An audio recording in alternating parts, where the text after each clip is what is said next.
Yes. Yep, so we're live Um, on Facebook and Instagram. Go ahead. cool. All right. Welcome, everyone. Welcome to my closet sale. You can watch this also because a lot of people I see are joining me on Instagram. You can watch it on YouTube. It's just a little bit different. The image is horizontal, so it might be a better experience. You can click on the link in my bio, and you should find it among the links. There's also all the works that I will present today. They're on my website on a page called Basement Sale. So they're all available for purchase directly on the website. Just click on the link in my bio and you can access that. Okay, well, first I have to say a few words because the week has been a bit rough for me. Many of you know that I lost my dog. He was pretty old. He was 13 years old, and he had lots of trouble walking, and just so there's a lot of care to take care of him every day. Just moving him inside the house. He needed a harness and heavy medication, and at one point it was just not sustainable. So unfortunately, we had to say goodbye, and it was really painful because even today, I just I look there in the studio, and he usually sleeps there, so I have these reflexes of just looking at him, and well, he's not there, so it's a big void in our daily life. But aside from that, life must go on, and I had planned this little sale of older works. I just received today these flowers from my mother. She knows we lost birds, and she's a dog lover too, so that was a nice little gift. So, what is this closet sale I'm doing? Well, as many of you know, I did my basement sale before, which was because I stored so many paintings in my basement, hundreds of them, and from I've been painting for 20 years, so of course my style has changed a lot, and I accumulated works that did not sell. That some of them I didn't even exhibit them in galleries. So I went through so many styles. It's really incredible. So I accumulated all these works, and they take space, and I'm not showing them on a regular basis because the style has changed so much. But some of them are really good paintings. They're excellent paintings, and they show my process throughout the years, everything that I've learned. So they are interesting, and I'm willing to let them go for really, cheap prices. Like I sold some large works for $500, some medium and small ones for $200. So I'm really, selling them. Just go on, take off. They have to find their way into the world, and I'm happy that people who couldn't afford an original work of mine, a recent work of mine, can now afford one because of these low prices. And I'm really happy that I'm happy to make people happy that these works are hung on walls instead of being stored in my basement. So this is a real delight, when people send me pictures of these paintings hanging in every part of the world. So I plan to continue and do that on a regular basis. I wish that all my works would just leave home and be appreciated. We paint. Painting is a communication, and we paint for people, and it makes no sense to hold on to these works. They have to leave, and they acquire meaning being in other people's places. So inside this basement sale that is ongoing and that I'm doing, there is this closet sale. Because a long time ago, 20 years ago, I came out of the closet, and now I decided to go back in and see what's there. In my basement, there's a closet, a really huge closet, and there's a lot of works there. All works on paper or on loose canvas, and it took me courage to go back in there and go through these works, but some of them are quite good. I'm really surprised. Like it's not what I'm doing right now, but still, these are nice pieces. So I made the selection, and I've already sold quite a few. I sold 25 of the works on paper and loose canvas, and we also sold some oil paintings from the basement sale, 6 or 7, something like that. So it's going really well. When people are interested, it's first come, first serve. So if I get 2 emails about the same piece, it's the first email that gets the piece. Um, all the works on paper or on loose canvas are $70 US on my website, and this includes the shipping. I'm just hoping I don't have too many people, from Australia or China, so I can make at least $5 out of it because the shipping to these places is quite expensive. So I will present. I have 21 works that I can present to you today. They're all available works, and there are more available on the website. So feel free to go and shop on it. And also, while I present, just feel free to ask questions and intervene. I'll be happy to answer. There's also Juan, my friend, who's also behind his computer right now. Hi, Juan. Hello, So, hello. Hi there. hello. So, tell me if you have any questions you see in the comment sections because I can't, look at the comments and do this at the same time. Sounds good. For now, we have Jory from Greece and Richard from Ottawa. Just saying Cool. hello and checking in. Hi, Richard. And who else? Jory. Hi, Jory. Okay, so I'll begin. First one is a self-portrait. I chose this one to begin with because this is how I feel right now. With the loss of my dog, a bit distressed. Just gonna show it and move it around. I have my video camera here that's broadcasting on YouTube and my phone, so that's why I'm sort of moving the works around a little bit. This is on loose canvas. It's linen canvas, so that's it. It's oil. That's the first piece. I painted a lot of self-portraits throughout the years, mostly to as a kind of journal, it's like the mood of the day, and I'm always available, so I'm an easy model to deal with.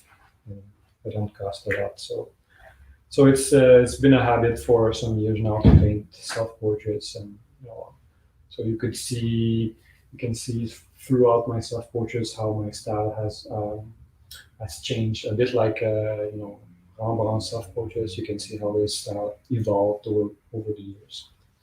So the second one, okay, so I have these numbers. Um, yeah, that was a good one, right?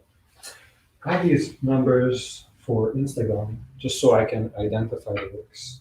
So this is 42, another painting on loose canvas. This one is on cotton canvas. So it's just a skull with a bird. There will be lots of birds today. I I was just a maniac about birds when I was a teen. I used to observe them a lot, and I could tell like which species, and whether it was a female or male just by seeing the bird flying in the sky. This is a bit like a still life, vanity. In French we say vanité, or I guess in English they say vanity. I don't know. I don't know if they say that. It's a still life with objects that um, represent death. So it's a way of saying, life is so ephemeral. Um, so little oil on canvas. Now let's move on. This one,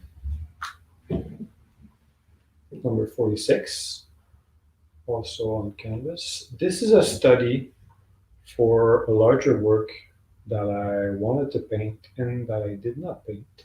But I find this study in itself to be quite pleasing, quite nice, even though there's not a lot of details.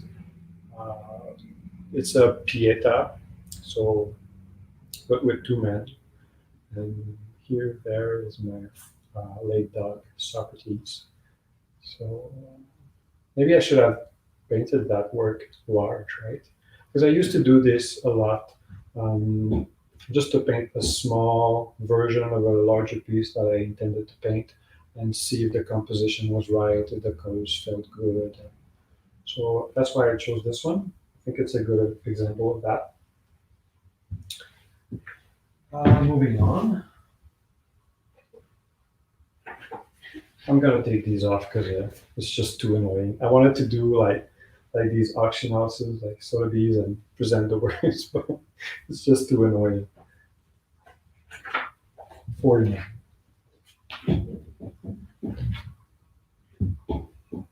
This was also intended to be a large work, and I did paint a large painting.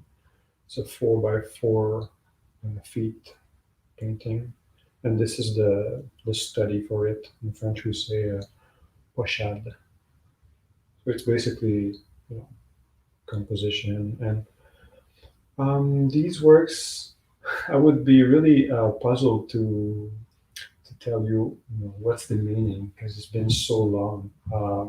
I've painted this probably 15 years ago, and I see them more like poetry, like the moon, this naked body, um, this sort of umbrella shape, these spheres. I don't know what they mean. I just titled it Constellation. I thought it was evocative. So now move on to 63. 63 is frame. It's one of my very few abstract pieces.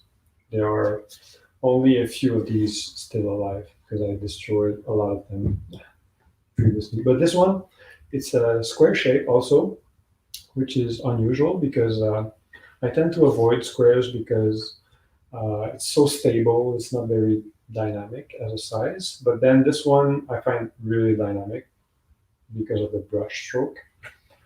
Um, the color also is really nice, and the frame is pretty awesome too. It was framed by my husband. He used to work wood and made these really nice frame. It's mahogany with I think it's ashwood inlay. So it's a nice little piece. I really love it. I used to hang it in the house for a while, for a few years. So if you're interested in this piece, just write in the comment section, or you can go on the website directly if you don't want to miss anything. Let's move on to 64. This is another framed piece.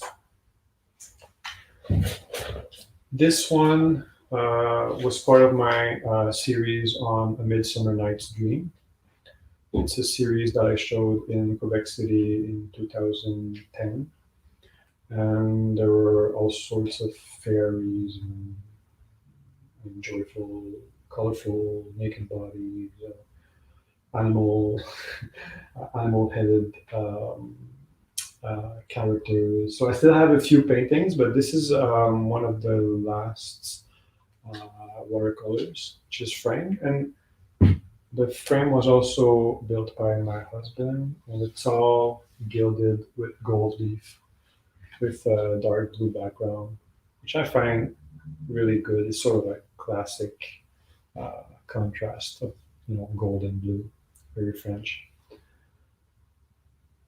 Also, it gives you an idea of how to frame, whether they're pieces on paper or on loose canvas.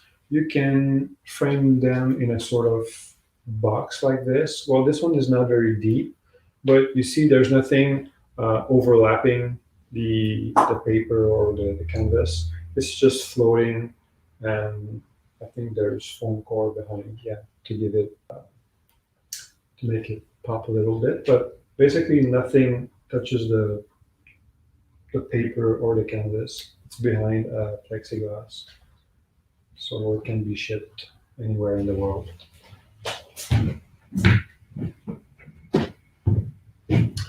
Okay, let's move on to works on paper now.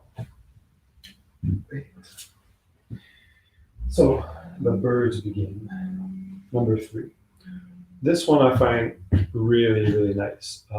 It's just the silhouette of a bird, uh, a bit dark, but there's really some nice texture. I used in this circle. I think I used a toothbrush to do these to sprinkle some paint on it, and I find it really mysterious. Anyway, I was pleasantly surprised to rediscover this one. Also available. Number four, in the same spirit, but then with a tinted background. So I don't know if you can see it. Well, it's very simple. Um, I used to love, I still do, Zen drawings and paintings. You know, these um, Japanese painters who, with just one stroke of a brush, could depict an animal, you know, a cat or something. So it's really spontaneous, and yet it's enough to to depict the animal. So I tried to emulate these painters and do works that would be just a few brush strokes that would indicate, you know, because a bird, you know, it's just a beak, a wing, a head, and a tail. You know, it's not really complicated. So you can sort of, I guess you understand what I mean. Yeah, all of these I painted outside during the summer.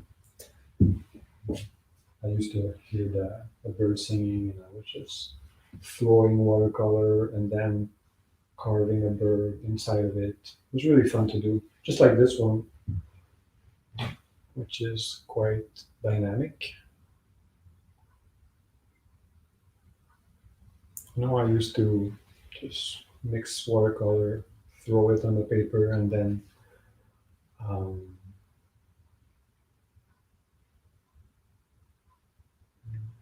very roughly brush the wings. It still looks fresh to me. You know? It's been sitting in my closet for years now, and I look at it and I don't know, it works. This one looks a lot like, so I'm at number 11 or 14. What's the count? So the I'm first one 14. was that's 14. Yeah, you're correct. Yeah. Okay, so this one, same spirit. It's a little chickadee. It's not descriptive, you know. We don't need it. So I think it's really cute. And these are all on acid-free paper. It's really expensive paper that I used in when I was doing printmaking. Um, Printmaking. So that was 14. Now I'm 15. Yeah, printmaking. The paper is really thick. It absorbs a lot of ink, and this is a print. Actually, it's not a drawing. It's a lithography. I don't know if you guys are familiar, but it's a print process. So there's an edition. This one is number two on eight. So there are eight like this. Lithography is it's a huge stone, a limestone, and we draw on it with some greasy materials, or we can also paint on it. And then we take an acid that, yeah, because the stone is basic, the acid sort of, I don't know how to explain this in English. It sort of carves the drawing that you made into the stone, and after that, you ink, and it's a process of grease repels the water, so your ink is greasy and it holds on to where you drew. So this is a process of traditional printmaking, um, and yeah, I studied that in university. I don't do it anymore because you need to go to a shop and have access to a press, and it's really a craft. It's an intense craft. You have to be really good, not to. I spent so many pieces of paper just having my image slightly, not totally aligned, and I had to throw it away. It was awful. Yeah. So, but this is a nice one from Just the wanted works to that I. just wanted to Yeah. mention that one feels super unique in your artwork, right? How long ago did you did that, Matthew? This was in 2002, so it's Oh, 19 years ago. Yeah, so I was in school. that's super unique. I really like that. It also feels like super intense process to get into that point, right? Yes, it's a lot of work. Yeah, yeah. I should do. Yeah, I should do a subcategory to my closet sale and have like one that's focusing just on prints because I have a portfolio full of prints. So maybe I could do one sale with just works that are prints like that. I'm liking it Bef- already. before we had these before photography came so popular and so easy to do, artists used to, because the large oil paintings you would only find in museums or in rich people's house. So, like for instance, Van Gogh would go to the museum and he would sketch a large painting by Delacroix, and then they would make a print out of it. And people knew the paintings by the prints. So was like the popular way of showing these images on these large paintings. So um, to reproduce them in printmaking. So these processes that were used are still used today in fine art, um, and each one is considered to be an original. So they're all um, titled and numbered. So this is 2 out of 8. But I have some more of these. So later on we'll do a print sale. Number 26, a little portrait, and there's gold pigment there. I guess you see it. I wanted to do, this is no one in particular, it's just a face that I wanted to do, like an illuminated face, or someone who's seeing something in particular. I like to do a different treatment in the eyes than on the rest of the face. This, I don't know how long ago this was. Number 26. Number 27. Another bird. Oh, surprise. This one is really soft and sort of quiet. Um, the head of the bird, and it's not any type of bird. In my head, it was how do you call that? Yeah, it's on the label. A waxwing. Yeah, in French we say a jaseur. So the head is a poppy petal. So it's a real poppy from my garden that I dried and that I glued in order to form the head of this bird.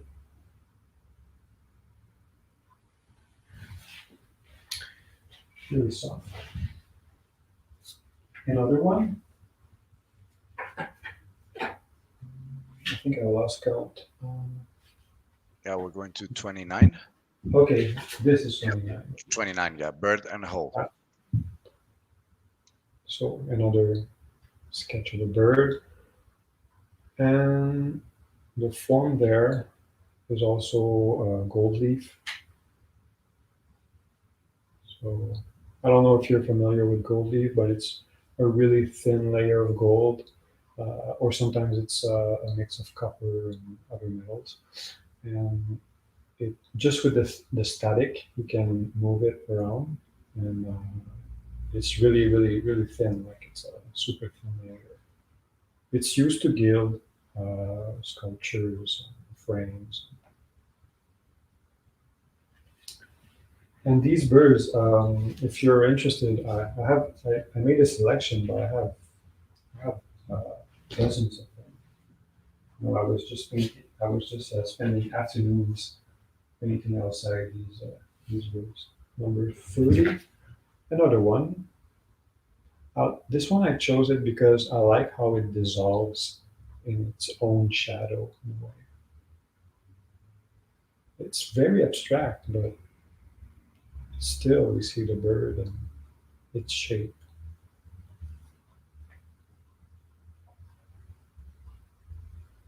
And with watercolor, it creates all sorts of things. You know, you don't control it really well, and you really have to adjust to what's happening because you know the pigments they flow in the water depending on whether your paper is wet or not, and it's really surprising. And I find it's almost like riding a dragon. You know, you do something and you react to it all the time.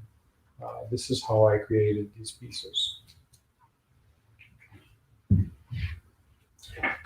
Okay, moving on to the new ones. So these ones are not on my website yet. I haven't photographed them, but I thought as a way to reward people who attend this live video, I should just show some works that were never seen before. So this one is really the smallest one I have. I had to check what kind of bird it was. It's called avocet um, in English. It's like a sandpiper, I guess, and it's pencil on paper. Kind of a cute piece. So we have someone called Aurorion, I guess, saying that 67 was quite good on Instagram. Just to highlight that. The thing is that 67? 67, it's coming, so I'm surprised. Yeah. That feels super good. Okay, so it's really, really fast to type. Oh, this is just a small sunflower ink on paper. That's number 67. So it's funny because I drew this a long time ago, and last summer I did an exhibition on Van Gogh, and there were lots of sunflowers in it. So maybe it stayed in my mind. Okay, so these pieces, I just wanted to show, you know, a kind of sample of what I still have left in my closet. So that's why the techniques are really different. This one is a pastel, dry pastel of a plum. I don't know why. It's just a still life, but I guess I like the color. These colors are really nice. I use them also when you know you do a portrait of a black person. You can use these violets and blue colors. It's really really nice. Pastel. Okay, let's move on to 69. Another bird, but this one is oil on loose canvas. Just a cardinal, a few brush strokes, and I have several of these birds. I have like a blue jay, a goldfinch. As I told you before, I was just obsessed with birds. So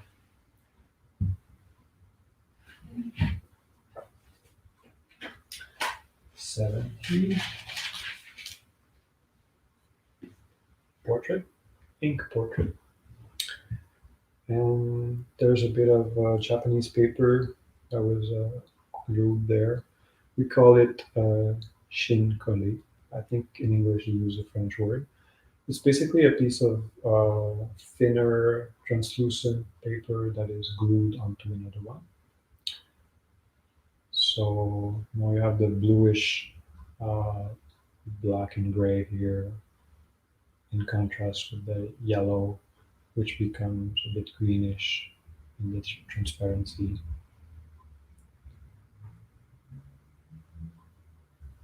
I rediscovered this one and I thought, wow, it's good.